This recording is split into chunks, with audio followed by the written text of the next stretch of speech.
मधुबन के बाबा, मधुबन के बाबा मुरली वाले, आपका क्या कहना, आपका क्या कहना। ओम शांति। आज 19/8/2023 के साकार मधुर महावाक्य हैं। मीठे मीठे बाप दादा बोले मीठे बच्चे, बाप आए हैं सुख शांति की मनोकामना पूरी करने। तुम शांति चाहते हो तो इन आर्गन से डिटैच हो जाओ, अपने सर्वधर्म में टिको। मीठे बच्चे, बाप आए हैं सुख शांति की मनोकामना पूरी करने। तुम शांति चाहते हो तो इन आर्गन से डिटैच हो जाओ, अपने स्वधर्म में टिको। आज का प्रश्न है, पूज्य बनने का पुरुषार्थ क्या है, तुम्हारी पूजा क्यों होती है? उत्तर है, पूज्य बनने के लिए विश्व को पावन बनाने की सेवा में मददगार बनो। जो जीव और जीव की आत्माएं बाप को मदद करती हैं, उनकी बाप के साथ साथ पूजा होती है। तुम बच्चे शिव बाबा के साथ शालिग्राम रूप में भी पूजे जाते हो, तो फिर साकार में लक्ष्मी नारायण का देवी देवता के रूप में भी पूजे जाते हो। तुमने पूज्य और पुजारी के रहस्य को भी समझा है। आज का गीत है, माता ओ माता। ओम शांति। माताओं को सौभाग्यशाली बनाने वाला जरूर पिता ही है। महिमा तो एक ही गाई जाती है, सभी का सदगति दाता एक है, याद भी उस एक को करना पड़ता है। यह तो तुम बच्चों की महिमा है। तुम जानते हो, हमको दुर्भाग्यशाली से सौभाग्यशाली बनाने वाला बाप है। भारत सौभाग्यशाली था, फिर भारत 100% दुर्भाग्यशाली बना है। भारत पर ही कहानी है। इन माताओं को सौभाग्यशाली बनाने वाला बाप ठहरा, जिसको तुम बच्चे जानते हो। उनके साथ तुम्हारा योग है। तुम जानते हो, उनकी यह सारी रचना है। दूसरा कोई मनुष्य इस रचना और रचता को नहीं जानते। यह चित्र आदि किसने बनाए हैं? तुम कहेंगे शिव बाबा ने। किस द्वारा? फिर भी माता व साकार पिता द्वारा कहेंगे। अभी तुम बच्चों की बुद्धि में सारे सृष्टि रूपी झाड़ है। सृष्टि कितनी बड़ी है। वास्को डी गामा ने सारी धरती का चक्र लगाया, पिछाड़ी में सागर ही सागर हैं, आकाश ही आकाश है और कुछ नहीं। है सब तुमने स्कूल में भी पढ़ा होगा। बाप फिर सब बातें नटशेल में समझाते हैं। तुम जानते हो, भारत में 5000 वर्ष पहले बरोबर सतयुग था। सतयुग में सिर्फ भारत था। भारत में भी कितने थोड़े होंगे। अभी तुम कहेंगे हम सूर्यवंशी राजधानी के थे। यमुना के कंठ के पर श्री कृष्ण की राजधानी थी, ऐसा गाया जाता है। दिल्ली को ही परिस्तान कहते हैं। पहले पहले जरूर कोई की राजधानी होगी। तुम कहेंगे हम सूर्यवंशी राजधानी के थे, बाद में अलग अलग हो जाते हैं। तो प्रभाव वास्तव में जहाँ राज्य करते हैं वहाँ होता है। भारत का बहुत प्रभाव है। यह सब बातें तुम्हारी बुद्धि में टपकनी चाहिए, धारण करना होता है। शिव बाबा को ही फिर सोमनाथ ज्ञान का सागर कहते हैं। सोमनाथ नाम पुजारियों ने रखा है, असल नाम है शिव बाबा। शिव किसको कहा जाता है? आत्माओं के बाप को। आत्मा तो बिंदी है, गाया जाता है। परम पिता, परम आत्मा, सुप्रीम सोल अर्थात आत्मा। आत्मा बड़ी छोटी नहीं होती है। बाप कहते हैं, मैं भी इसमें प्रवेश करता हूँ तो कोई को मालूम नहीं पड़ता, परंतु समझते हैं भ्रकुटी के बीच में वह छोटा सा स्टार है। ना तो कहेंगे मस्तक में मणि है। मणि आत्मा को कहा जाता है। कहते हैं सर्प के मस्तक में भी मणि होती है। यह सब बातें वास्तव में इस समय की आत्मा रूपी मणि प्रकाश करती है। वह भ्रकुटी के बीच में रहती है। बाप तो तुम बच्चों को रोज़ नई नई बातें समझाते रहते हैं। मुख्य बात समझानी है। मैं स्वदर्शन चक्रधारी हूँ। बाप कहते हैं, मेरी जो आत्मा है, जिसको परम आत्मा कहते हैं, मैं जन्म मर रहित हूँ। मैं आता जरूर हूँ। निराकार का मंदिर बना हुआ है, आगे यह ज्ञान नहीं था, जरूर निराकार ने आकार कुछ किया है। निराकार आते ही फैमिली में ही लक्ष्मी नारायण की आत्मा भी आती हैं, उनको भी शरीर दिखाते हैं, लिंग रूप एक शिव का दिखाते हैं। शिव के मंदिर में शिवलिंग के साथ फिर शालिग्राम भी है। ऐसे नहीं, श्री कृष्ण के वहाँ लक्ष्मी नारायण के मंदिर में शालिग्राम दिखाते हैं तो सिद्ध होता है एक बाप के यह सब बच्चे हैं। आत्मा की भी पूजा होती है तो देवताओं की भी पूजा होती है। रुद्र यज्ञ कहते हैं बाप ने यह यज्ञ रचा है। जीव आत्माओं द्वारा जैसे बाप की पूजा होती है, वैसे ही तुम्हारी आत्मा की भी पूजा जरूर होनी चाहिए। फिर साकार में जो लक्ष्मी नारायण बनते हैं उनकी पूजा होती है, वही नाम चला आता है। यहाँ तुम आत्मा सर्विस कर रही हो इस शरीर द्वारा, इसलिए तुम आत्माओं की पूजा होती है, से बाबा कहते हैं। मैं भी इनसे बहुत भारी सर्विस करता हूँ, इसलिए पहले पहले मेरी पूजा होती है। फिर जिन आत्माओं द्वारा सर्विस करता हूँ, सारे विश्व को पवित्र बनाता हूँ, उन्हों की पूजा जरूर होनी चाहिए।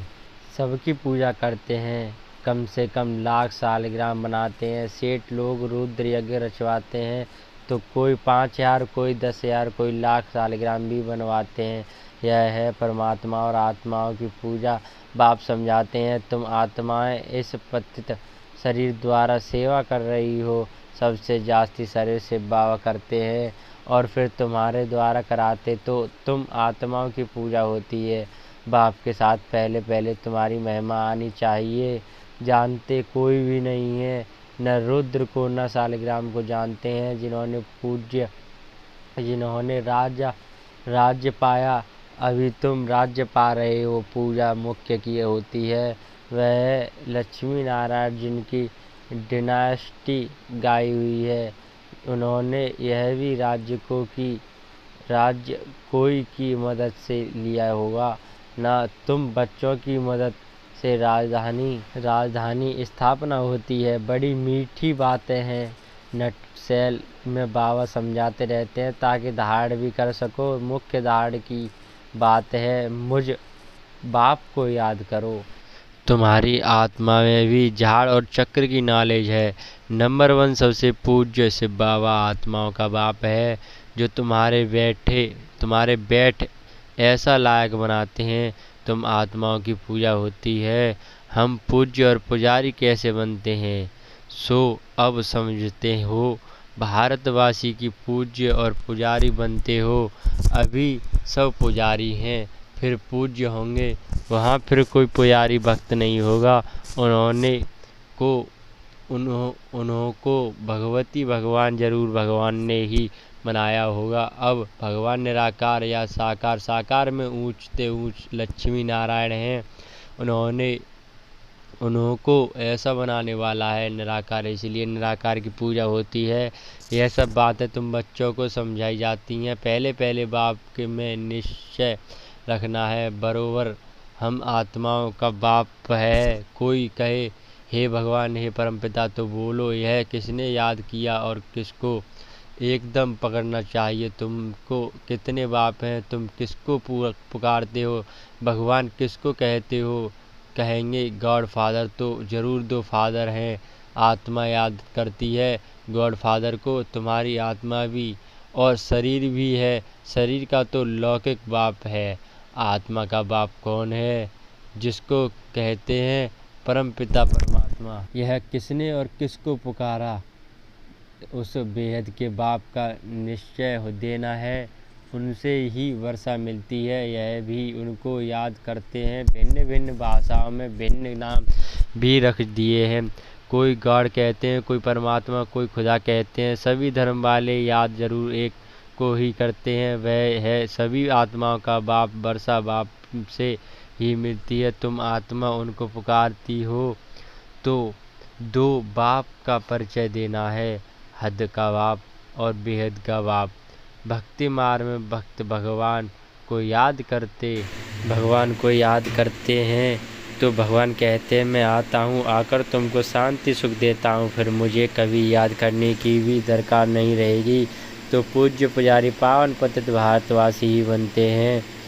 बाकी बीच में और धर्म स्थापना होते हैं। फिर वृद्धि को पाते पाते पिछाड़ी में वह भी सब तमो प्रधान बन जाते हैं। पिछाड़ी में सारा झाड़ आ जाएगा, वहाँ खाली होगा, तब तो फिर वापस जाएंगे। तो अभी पतित दुनिया गाते हैं, पतित पावन तो जरूर पतित है ना। भारत पावन था, अभी पतित है। शिव बाबा आते जरूर हैं, परंतु कब आए, कैसे आया, वह भूल गए। श्री कृष्ण नहीं कहते कि मैं शरीर धारण कर तुमको समझाता हूँ। यह तो निराकार बाप कहते हैं, मैं इस द्वारा तुमको समझाता हूँ। तो वह अलग हो गया। श्री कृष्ण को तुम खुद ही गीता का भगवान मानते हो। यह तो कहते हैं मैं साधारण वानप्रस्थ वाले तन में प्रवेश करता हूँ। बाप कहते हैं मैं तुम्हारे जन्मों को जानता हूँ। शिव बाबा इसमें प्रवेश करते हैं। श्री कृष्ण को भगवान पतित या पावन ज्ञान सागर कह नहीं सकते। भले गीता हाथ में उठाते फिर भी कहते हैं पतित पावन सब सीताओं का राम, राधा का कृष्ण नहीं कहते। राम अर्थात परमपिता परमात्मा त्रेता का राम कहें तो उनसे ऊंचा तो लक्ष्मी नारायण है। फिर उनका नाम क्यों नहीं लेते? परंतु नहीं, ये बात परमात्मा की। हेवनिल गॉड फादर निराकार को ही कहेंगे। लिबरेटर गाइड बाप को ही कहते हैं। क्राइस्ट थोड़े ही सबको लिबरेट करेगा, किसी का भी नाम नहीं ले सकते। बाप ही आकर दुख में लिबरेटर करते हैं, वही फिर गाइड बनते हैं। कहते हैं मैं तुमको रास्ता बनाता हूँ, तुमको बनने में आकर अपना बनाया। तुम्हारा यह ईश्वरीय जन्म, तुमको शिव बाबा से शक्ति मिलती है। तुम्हारा है साइलेंस बल उनका है साइलेंस बल। वह बुद्धि के काम लेते हैं। उन्हें साइंस धमंडी कहा जाता है, जिससे विनाश करते हैं। सुख भी साइंस बहुत देती है, फिर विनाश ही भी कर देती है तुमको। तो वह एरोप्लेन आज सब होंगे, हुनर तो रहता है ना। यह सब चीज़ फिर तुमको काम में आएंगी। विलायत में बत्तियाँ ऐसी हैं जो बत्ती दिखाई देनी नहीं पड़ेगी, सिर्फ रोशनी दिखाई पड़ेगी। सतयुग में भी ऐसे रोशनी कर रहती है। वैभव जो अभी यहाँ है वह तुमको वहाँ भी रहते हैं। तुमने साक्षात्कार किया हुआ है, वहाँ तो एक्सीडेंट आदि की बात नहीं रहती है, दुख की बात नहीं होती है। बाप आकर तुम्हारी सुख और शांति की मनोकामना पूरी करते हैं। मनुष्य शांति के लिए भटकते हैं, उनसे पूछना है तुमको अशांत किसने किया? यह तुम जानते हो। अशांत यह 5 विकार के विकार ही करते हैं, परंतु यह समझते नहीं, यह भूल गए हैं। आत्मा शांत स्वरूप है। हे आत्मा, तुम आई हो शांति देश से, फिर है आर्गन्स लिए हैं। अभी तुम उनसे अलग हो जाओ, डिटैच हो जाओ। इसमें और कुछ प्राणायाम आदि करने की बात नहीं है। कहाँ तक गुफा में बैठेंगे? आत्मा कहती है मैं आर्गन्स में डिटैच हो जाती हूँ, क्योंकि मैं थक गई हूँ, अभी इस शरीर को भूल जाती हूँ। अभी बाप कहते हैं तुम अपने स्वधर्म और स्वदेश को याद करो। तुम असूल वहाँ के रहने वाले हो, अपने घर को याद करो। कर्म तो करना ही है, कर्म बिना रह नहीं सकते। वह समझते हैं यह भोजन अपने हाथ में नहीं पकाते, इसलिए कर्म सन्यासी नाम है, परंतु कर्म का सन्यास तो हो नहीं सकता। उनका तो धर्म ही ऐसा है, गृहस्थी के पास उनको खाना पड़ता है, इसलिए फिर गृहस्थियों के पास जन्म ले निर्वृत्त मार्ग में जाना है, क्योंकि भारत को पवित्र बनाना है। भारत में ही प्योरिटी थी, सब प्योर थे, अब सब पतित हैं। बाप बैठे हैं, राज समझाते हैं, फिर कहते हैं बच्चे और कुछ न करो, सिर्फ बाप को याद करते रहो। तुम्हारे विकर्म विनाश हो जाएंगे और तुम मेरे पास चले आओगे। ड्रामा पूरा होना है। सतो रजो तमो से पास होकर अभी सबको वापस जाना है। अच्छा मीठे शकील दे बच्चों प्रति माता पिता बाप दादा का याद, प्यार और गुड मॉर्निंग। रूहानी बाप की रूहानी बच्चों को नमस्ते। धारणा के लिए मुख्य सार है। नंबर 1, स्वयं को इस शरीर में भ्रकुटी के बीच चमकती हुई मणि समझना है, स्वदर्शन चक्रधारी बनना है। नंबर 2, अपने स्वधर्म और स्वदेश को याद कर शांति का अनुभव करना है। बुद्धि को भटकाना नहीं है, इस शरीर में डिटैच होना का अभ्यास करना है। आज का वरदान है, हर एक को प्यार और शक्ति की पालना देने वाले प्यार के भंडार से भरपूर भव। जो बच्चे जितना सभी को बाप का प्यार बांटते हैं, उतना और प्यार का भंडार भरपूर होता जाता है। जैसे हर समय प्यार की बरसात हो रही है, ऐसे अनुभव होता है। एक कदम में प्यार दो और बार बार प्यार लो। इस समय सबको प्यार और शक्ति चाहिए, तो किसको बाप द्वारा प्यार दिलाओ, किसको शक्ति, जिससे उनका उमंग उत्साह सदा बना रहे। यह विशेष आत्मा की विशेष सेवा है। स्लोगन: जो मायावी चतुराई से परे रहते हैं, वही बाप को अति प्रिय है। अगर वीडियो अच्छी लगी हो तो वीडियो को लाइक करके चैनल को सब्सक्राइब जरूर कर लें और कमेंट में मीठे मीठे बच्चे जरूर लिख कर जाएं।